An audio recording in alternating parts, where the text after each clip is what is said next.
it's not just one shade of black and white, right? So nowadays, there are many amazing, amazing women entrepreneurs. In the specific group that I grew up in my family, there were no women who worked outside of the home except for one aunt. Welcome to 20-Minute Leaders. Just sit back, relax, and learn from the leaders of today. It's a journey.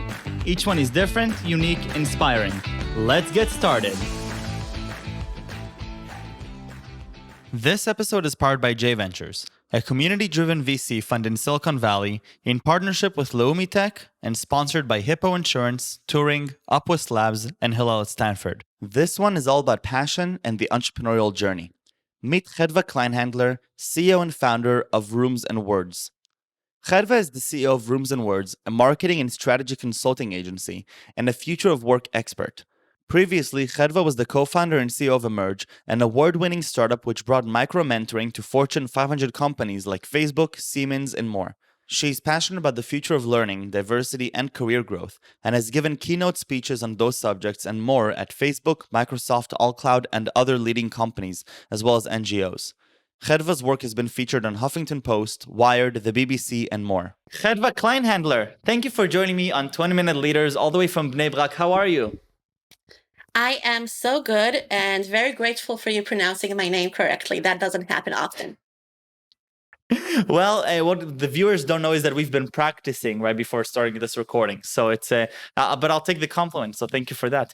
But Chedva, Sure. I said my first sentence, which I caught myself. I said all the way from Bnei Brak. It's not really all the way. It really is about 5 streets east of where I am, I believe.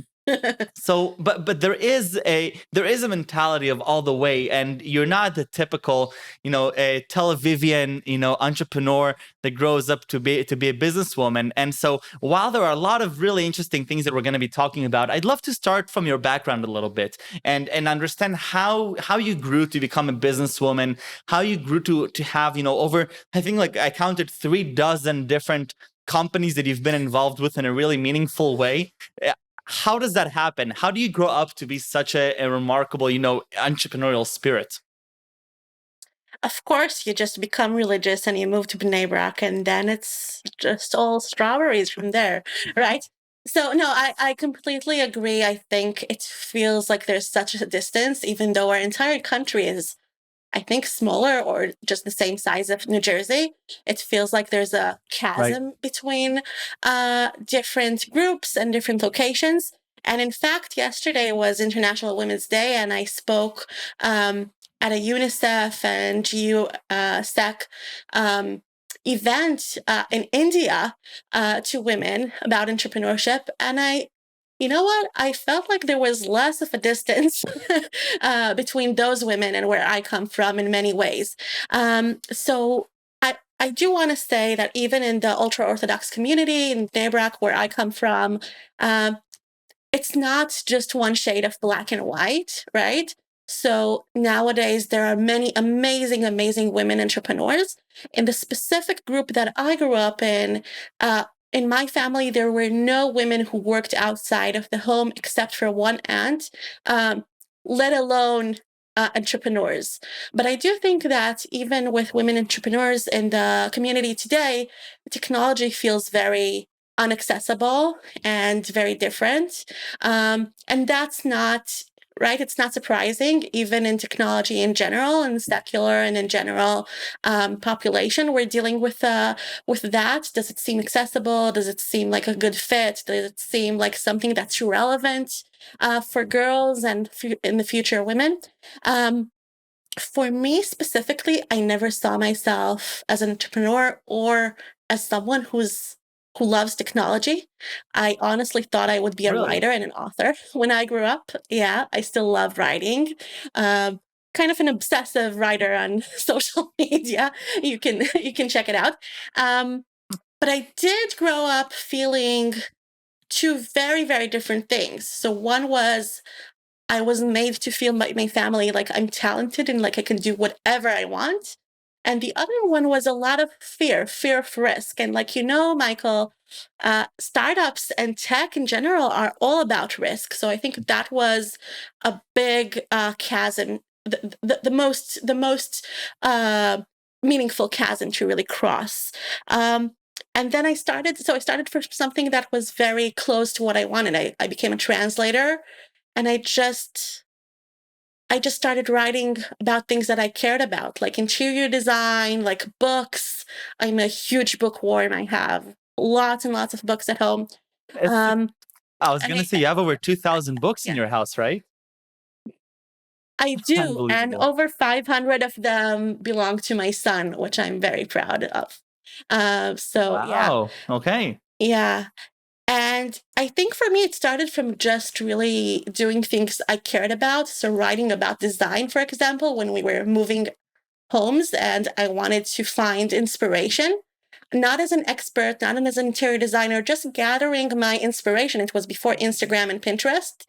And kind of doing, I think this is something that a lot of entrepreneurs talk about, doing work, like working at your hobbies. So when you care about something, really sitting every day and writing like sometimes even 3 blog posts a day, just because you're obsessive to it. Um, and Wow. that led me to so many of the things that I've done, from writing in magazines about design to being contacted by House as one of their first freelancers.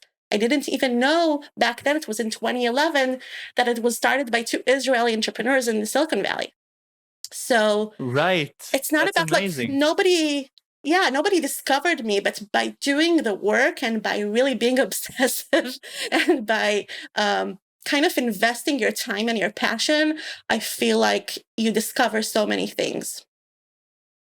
Right. And even before we go into that and see how that's being translated then to you starting off the different initiatives and your entrepreneurial journey. Today you're the CEO of Rooms and Words. And before that, you had an interesting startup emerge that had an interesting turn of events that we'll talk about soon. But I have to go back all the way to you being a security guard and a cashier at your own family's orchard as your first job. And I love hearing about people's first jobs, whether it's lemonade stands or security guard and cashier for the family orchard. What was that like, and what did you learn, hands on through that first paid job?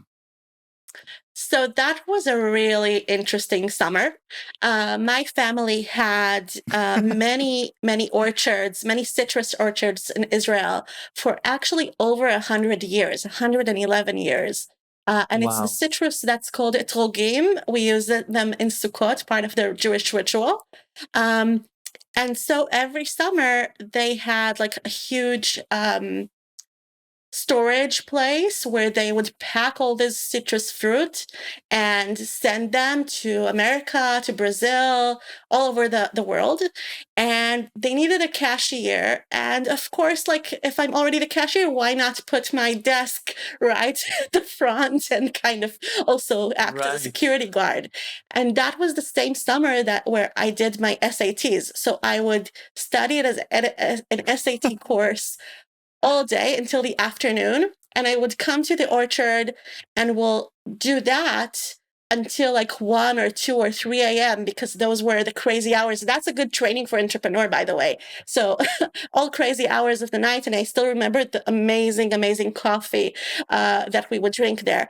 And I think, I grew up, as you said, in a very different setting and environment and with different expectations. But seeing my dad and my grandfather wake up at 5 a.m., go and check the orchards because citrus are very, very sensitive fruit, and then go and work at real estate, and also go to the synagogue and pray 3 times a day. So I really saw them investing in what they loved.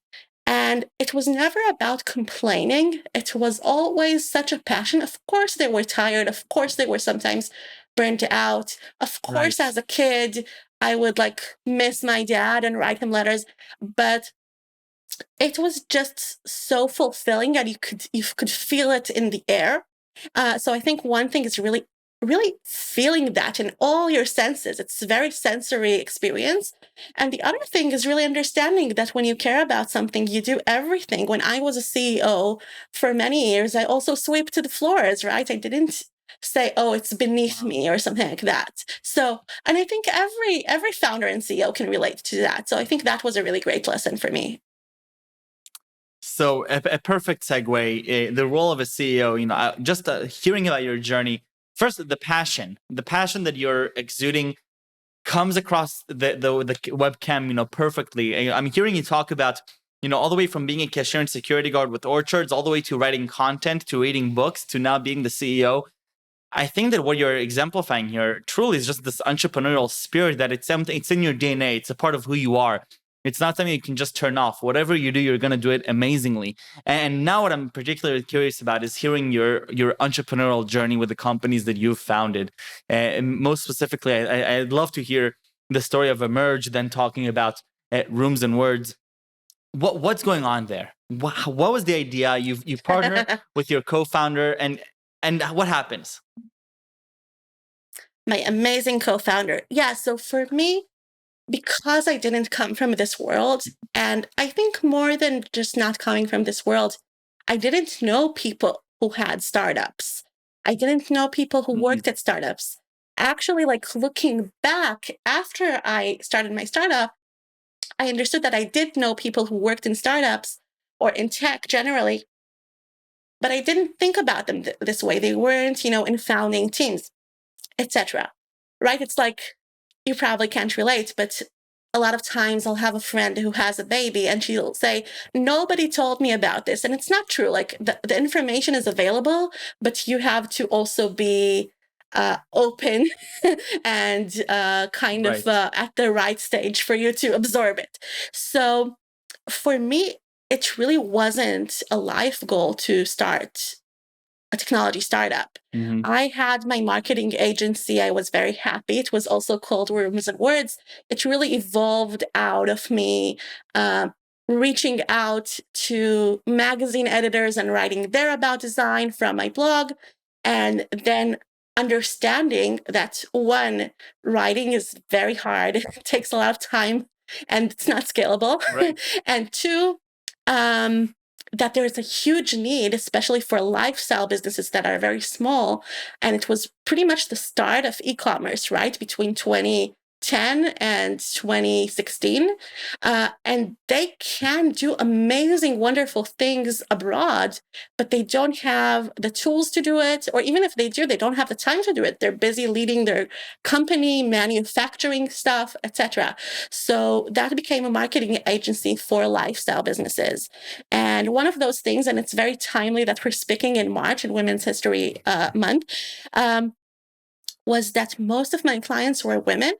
And many of them were kind of tech dropouts. So they were in amazing roles in technology, but then around having their kids, they felt like they weren't fulfilled anymore, or like the, the hours or the organizational culture wasn't a good fit for them anymore.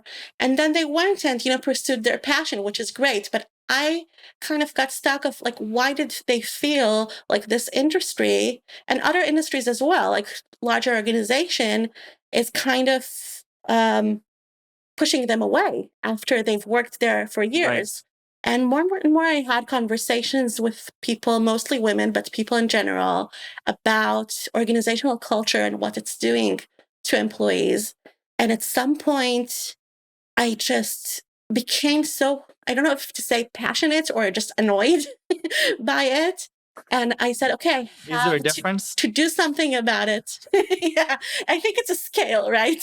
Sometimes being annoyed pushes you to being passionate about something. So I just decided to do a survey for women in the workplace, exploring this and saying like, maybe I'm not right, right? And part of the idea was I just read Sheryl Sandberg's amazing book, Lean In, where she explores all of those Right. matters. And I said, it's really important that we have more and more books and workshops and events. It was just the beginning of it. Now we have a lot. It was in 2015. But what happens in the day to day, right? When people are coping and dealing with things. So I wrote Right. this 30 question survey, very, very long. Do not recommend such long surveys. But somehow, despite the length, within 1 week, 500 women from 56 different countries answered the survey. Oh my And God. Wow. many, like tens of them, sent me messages telling me their stories and asking me, so where is this magic app that we can download? We'll make it all better. And I was just moved into action. It made no sense at all. And I'll make like the Right. very long story a little bit shorter because I know we only have less than 20 minutes now. But it resulted in creating a platform for organizations called Emerge, which helped employees, no matter their gender or background, because fast forward, we understood how big the need is and how diverse the need is, to find mentoring and to find job shadowing and really find connections that could help them learn and connect and create a sense of belonging to their organizations. And we were very lucky. First of all, I was very lucky to be joined by my co-founder and CTO, Hanit, who is the same person who built my blog years before. And we were very lucky to work with amazing companies, Facebook, Siemens, Sisense, really future-oriented, forward-thinking companies that understood that the need wasn't only that of the employees, but also that organizations need that. They need their employees to be fully motivated and invested and to feel like they're heard, because that's when they're most passionate. That's when they're most effective. And that's when they can actually recognize their talents. So that was Emerge, which we decided to shut down during COVID, so almost a year ago, which has been an interesting journey and full of lessons unto itself.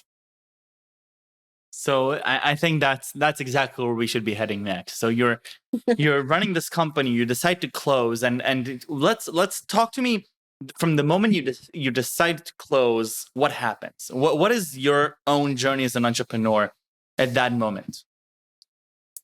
So I think for me, the decision to shut down was very, like, for all of us, right?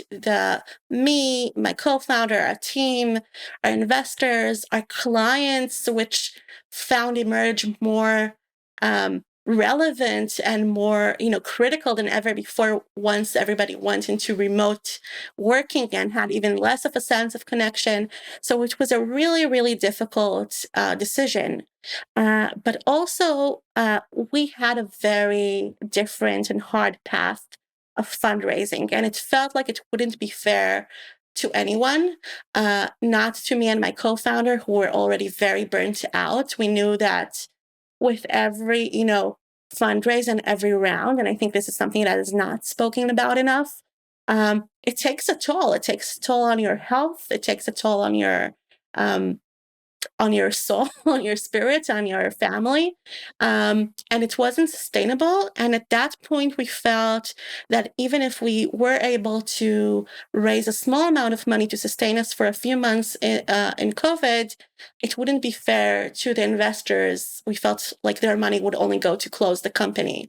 And I felt like that was a real ethical question. Like, I know people who would have raised that money, and we decided not to. And it wasn't an easy thing. I think especially with our amazing investors, they decided to invest in us, even though we're not, it wasn't a clear and obvious choice. A startup, which is one of the first HR tech startups in Israel, led by women, led by people who look differently, who come from different places and experience. So especially because of that, it was very difficult to have those conversations, even though we tried to be transparent with them the entire way, and hopefully it didn't come as a surprise to anyone. And they were just amazing.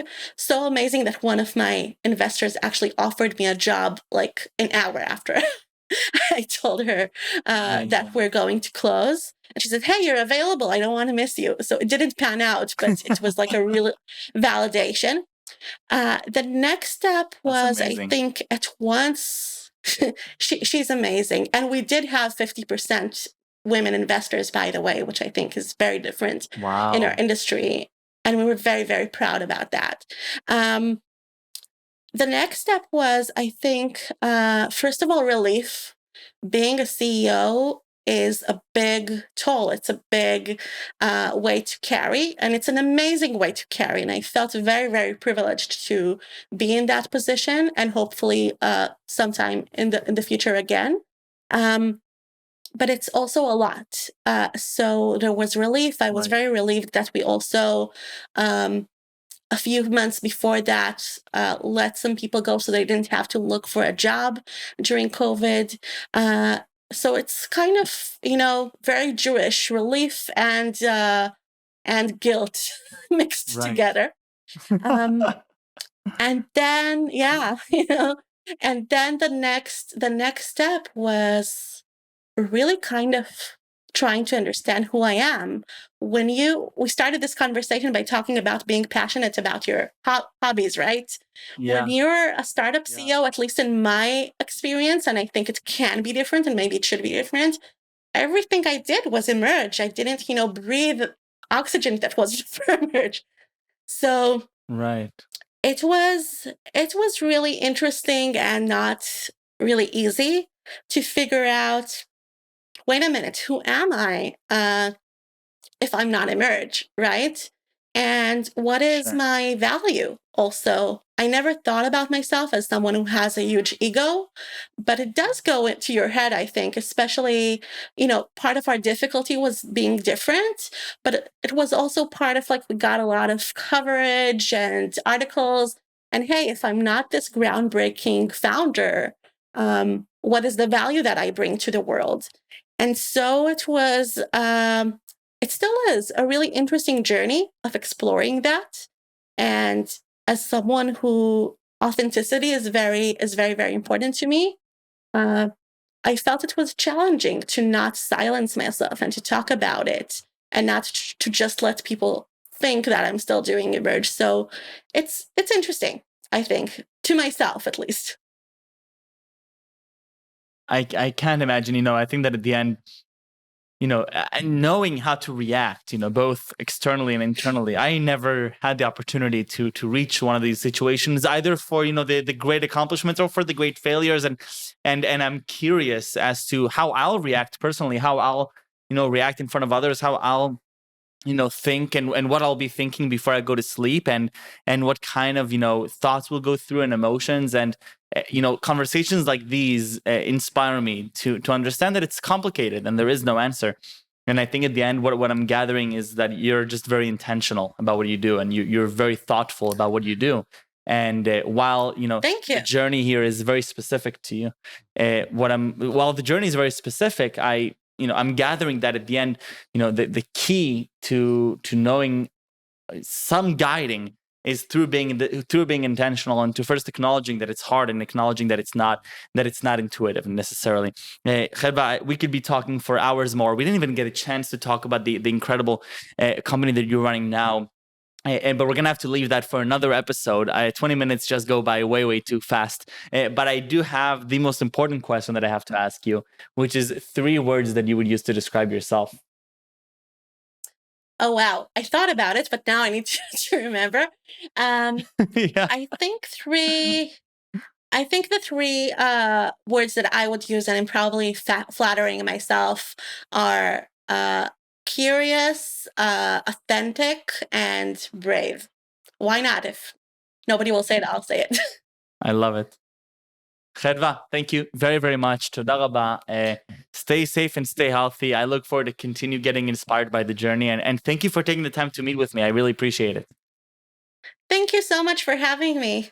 I really, really appreciate it. Of course. Take care. Bye bye.